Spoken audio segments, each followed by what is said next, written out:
Bugatti said it was impossible. Their CEO said it on Instagram. Their technician flew from France to confirm it.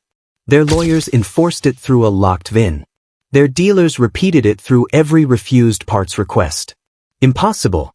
And Mat Armstrong just proved every single one of them wrong in a way that has left engineers who have spent their careers working on cars like this completely speechless. Not just wrong about the rebuild. Wrong about the car.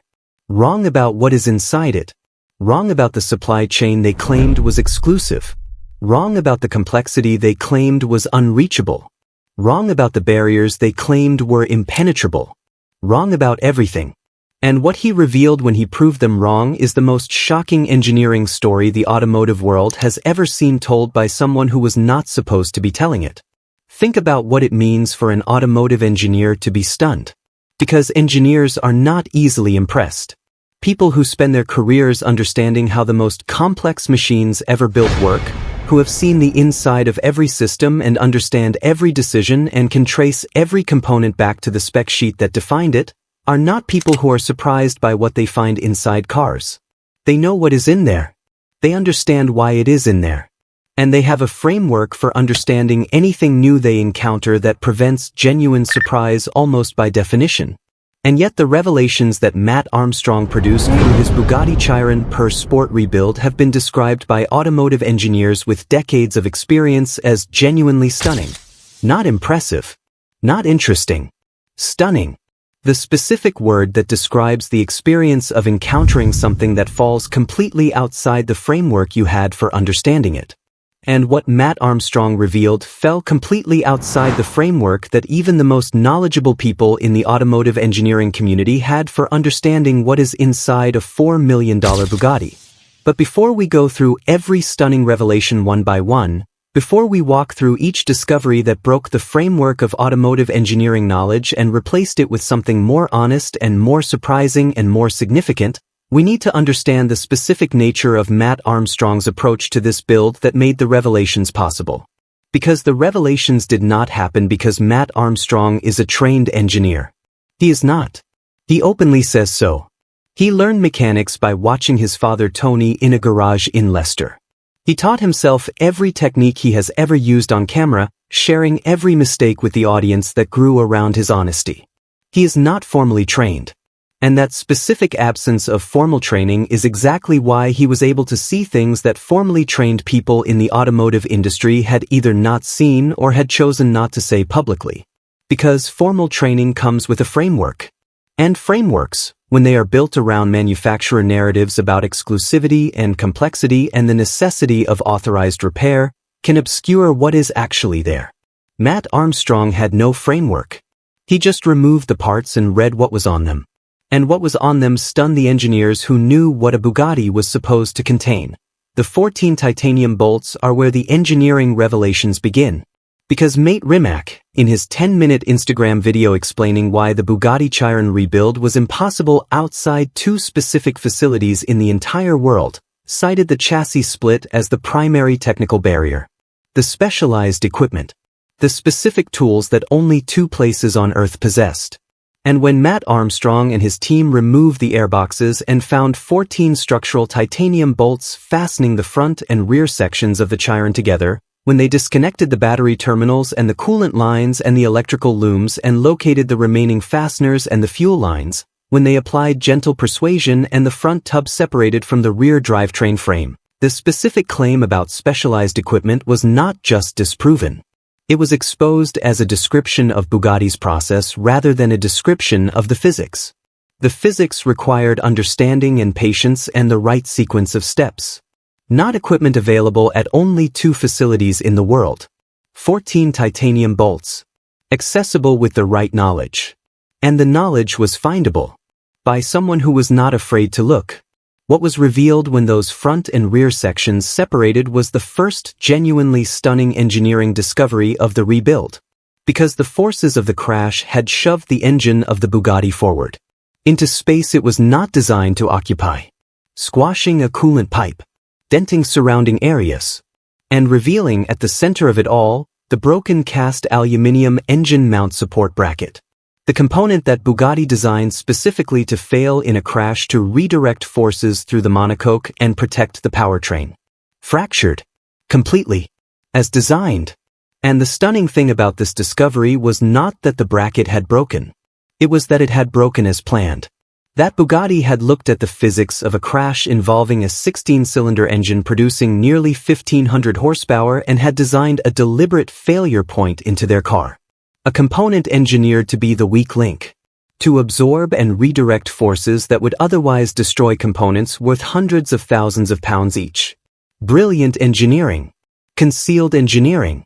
Engineering that most Bugatti owners would never know about unless their car was rebuilt by someone who removed every component and documented what he found. And the engineers watching the video of that discovery, the people who understood exactly what they were looking at when they saw that fractured aluminium bracket, had a very specific reaction. Silence. Followed by the kind of analytical conversation that only happens when something genuinely unexpected has been encountered. The engine cover is the next revelation that stopped the engineering community in its tracks. Because the engine cover of a Bugatti Chiron Per Sport, the component that sits above the W16 power plant and that in the mythology of the brand should be held in place by the kind of bespoke, engineered fastening system appropriate to a $4 million hypercar, is held on by two bolts. Not a complex, specially designed, Bugatti-exclusive fastening architecture that requires proprietary tools and authorized knowledge to navigate. Two bolts. And the simplicity of that is not a criticism of Bugatti's engineering. It is a revelation about the reality of engineering at every level. That the best solution is often the simplest one. That complexity is not always where you expect to find it. And that a manufacturer who has been arguing that their car is too complex for independent repair has a car whose engine cover comes off with two bolts. The engineers watching that discovery did not laugh. They nodded. And their nodding was the acknowledgement that Mat Armstrong had found something honest about a car whose public image was built on complexity. But the most shocking engineering revelation of the entire build was not the titanium bolts or the fractured bracket or the two-bolt engine cover. It was the parts list. The 8 brands. Because the specific, cross-referenced, publicly documented evidence that a Bugatti Chiron Per Sport contains components from Audi, Aston Martin, Honda, Volkswagen, Porsche, Mercedes-Benz, Lamborghini and Amazon did not just stun the engineering community. It restructured the entire conversation about what the word exclusive means when it is applied to a hypercar. Because engineers understand supply chains. They know that no manufacturer builds everything themselves. They know that components are sourced across the industry and that specification matching is the basis of procurement decisions rather than brand loyalty. They know all of this. And yet seeing it documented so specifically, so publicly, so permanently on a YouTube channel watched by millions, produced a reaction that went beyond professional acknowledgement. It produced the specific discomfort that comes from watching information that was implicit and private become explicit and public. The engineers were not stunned because the information was wrong. They were stunned because it was right. And because it was now everywhere. The Honda Civic radiator core discovery is the single most stunning item on the list for most of the engineers who encountered it. Not because it is the most expensive or the most safety-critical component on the list. But because of the symbolic distance between a Honda Civic and a Bugatti Chiron in most people's mental model of the automotive world. Honda Civic. Family car. Reliable. Affordable.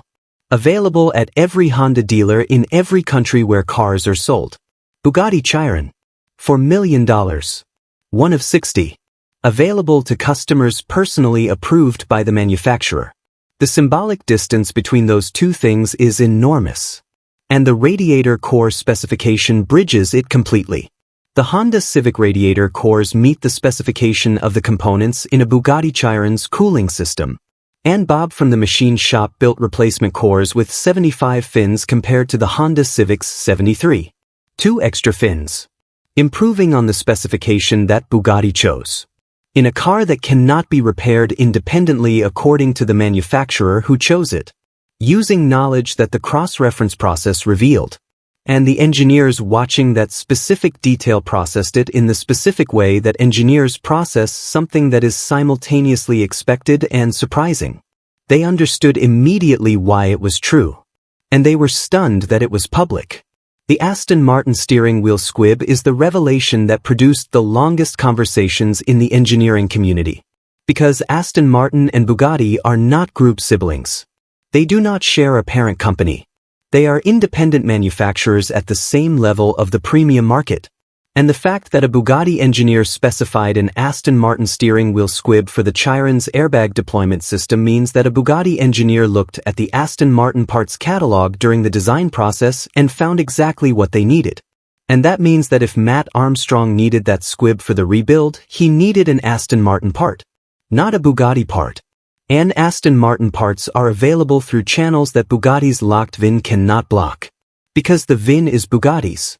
The squib is Aston Martin's. And the locked VIN does not extend to Aston Martin's supply chain. The engineers watching that discovery understood its implications immediately. And the implications were not small. They were the specific, practical, immediately applicable implications of a parts list that turned a locked supply chain into a navigable one. Cross-reference by cross-reference. The Mercedes-Benz Pyro fuse revelation is the one that produced the most specific reaction from the engineers who encountered it. Because the Pyro fuse is not a peripheral component. It is the battery interruption igniter, the safety device that disconnects the high-voltage battery system in a crash. A safety-critical component installed by Bugatti's own engineers. A Mercedes-Benz part. And the engineers who heard that Bugatti chose a Mercedes-Benz Pyro fuse for the Chiron's battery safety system processed it against their knowledge of how safety-critical components are specified and sourced across the automotive industry and arrived at the same conclusion that the engineers who designed it arrived at. The Mercedes-Benz part met the specification. The specification is what matters. And the specification